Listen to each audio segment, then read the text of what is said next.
ওয়ালাইকুম, আশা করি সবাই ভালো আছো। আজকে আমরা তোমাদের যে গতকাল কি পড়াইছিলাম, গত ক্লাসে ছিল তোমার ভ্যালেন্টিনা তেরেস্কোভা প্রথম পার্ট, আজকে তার দ্বিতীয় পার্ট এখান থেকে শুরু হবে, আফটার দ্য ফ্লাইট থেকে।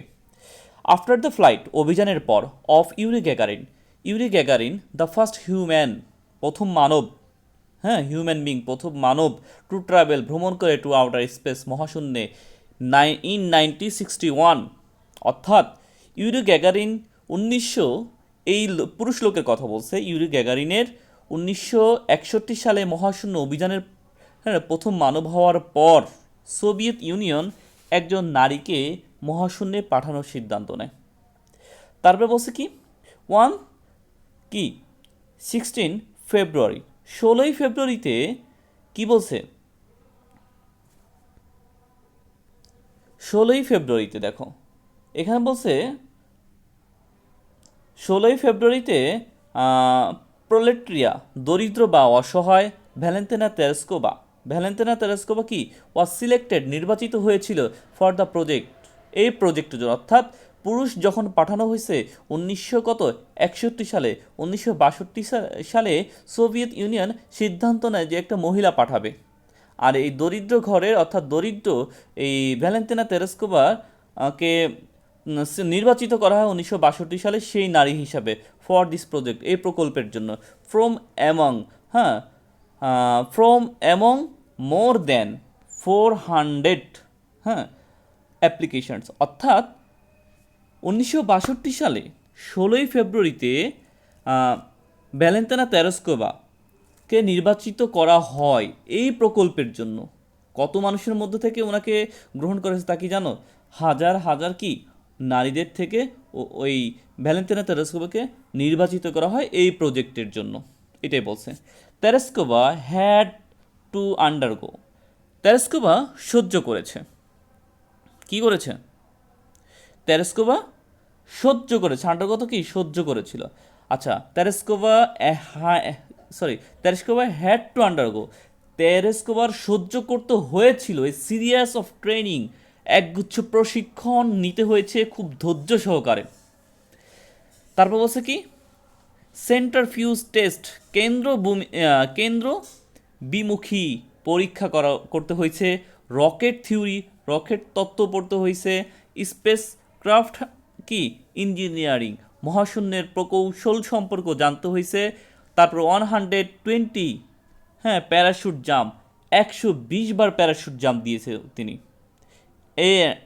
এবং পাইলট প্রশিক্ষণ নিয়েছে ইন MiG কি 15UTI জেট ফাইটার্স, অর্থাৎ MiG-15UTI জেট ফাইটারের সে প্রশিক্ষণ নিয়েছে। বুঝাইতে পারছি? আচ্ছা, তারপর কি বলছে? আচ্ছা, সিন্স যখন দ্য সাকসেসফুল লঞ্চ, সফল উড্ডয়ন হলো, যখন যখন কি এটার সফল উড্ডয়ন হলো of the space craft Vostok 5, hmm, 14 June 1963 সালে। আমি একটু বলি, 14 জুন 1963 সালে ভস্টক 5 মহাশূন্যের সফল উড্ডয়নের পর তেরেস্কোভা নিজের ফ্লাইটের জন্য প্রস্তুতি নিতে শুরু করেন। এই যে লাইনটা আছে দেখো, সিন্স যখন দ্য সাকসেসফুল লঞ্চ, সফল উড্ডয়ন হলো, অফ দ্য স্পেসক্রাফট ভস্টক, অর্থাৎ স্পেসক্রাফট যে নভোযান 5-এর, ভস্টক নভোযান 5-এর যে সফল উড্ডয়ন যখন হয়, কখন হয়? 14ই জুন 1963 সালে। এবং তেরেস্কোভা বিগ্যান প্রিপেয়ারিং, তেরেস্কোভা প্রস্তুতি নেয় ফর হার ওয়ান ফ্লাইট, তার নিজস্ব কি উড্ডয়নের জন্য সে কি করে? প্রস্তুতি নেয়। আমি আবারও বলতেছি, 14 জুনে 1963 সালে ভস্টক 5, এই যানের নাম, মহাশূন্য যানের সফল উড্ডয়নের পর তেরেস্কোভা নিজের ফ্লাইটের জন্য প্রস্তুতি শুরু করেন। কি বলছে বুঝতে পারছো? মানে ভস্টক 5 14 জুন 1963 সালে মহাশূন্যের সফল উড্ডয়নের পর তারপরে এই তেরেস্কোভা নিজের ফ্লাইটের জন্য প্রস্তুতি নেয়।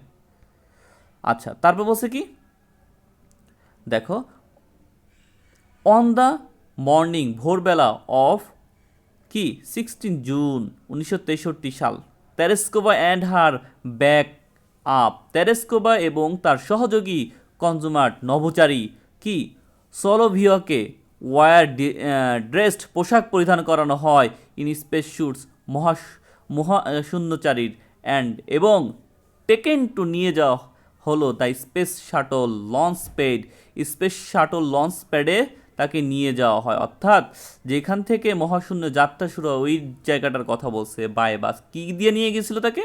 বাসের মাধ্যমে, বাস যোগে নিয়ে গেছিলো, মানে বাস দিয়ে তাকে নিয়ে যাওয়া হয়েছে ওই জায়গাটা। আফটার কমপ্লিটিং, সম্পূর্ণ হওয়ার পর, হার কমিউনিকেশন তার যোগাযোগ, অ্যান্ড এবং হার লাইফ সাপোর্ট তার লাইফ সাপোর্ট চেক করা হয়। দেখো কি বলছে, আফটার কমপ্লিটিং সম্পূর্ণ করার পর, হার কমিউনিকেশন তার যোগাযোগ কি কি বলছে, আফটার কমপ্লিটিং সম্পূর্ণ করার পর, হার কমিউনিকেশন তার যোগাযোগ, অ্যান্ড হার লাইফ সাপোর্ট এবং তার লাইফ সাপোর্ট চেক করার পর, সে ছিল কি সিলিড কি মোহরান্বিত ইনসাইড ভিতরে ভস্টক 6। আচ্ছা, এখানে আমি একটু বলি, আমি আমার ভাষায় বলি। জুন মাসের 16 তারিখের ভোরবেলায় তেরেস্কোভা এবং তার সহযোগী নভোচারী কি সোলভিয়াকে মহাকাশচারীর পোশাক পরিধান করানো হলো এবং একটি বাস যোগে স্পেস শাটল লঞ্চ প্যাডে নিয়ে যাওয়া হয়। যোগাযোগ ও লাইফ সাপোর্ট চেক সম্পূর্ণ করার পর ভস্টক 6-এর ভিতরে তাকে প্রবেশ করানো হয়। আশা করি বুঝতে পারছো। তারপর বলছে কি, ফিনিশিং এ 2 আওয়ার্স, প্রায় অর্থাৎ 2 ঘন্টা, হ্যাঁ, কাউন্ট ডাউন উল্টো গণনা করা হয়, ভস্টক 6 লঞ্চড কি ফল্থলেসলি, 2 ঘন্টা উল্টো গণনা সম্পূর্ণ করার পর ভস্টক 6 নিখুঁতভাবে যাত্রা শুরু করলো। আশা করি তোমরা বুঝতে পারছো।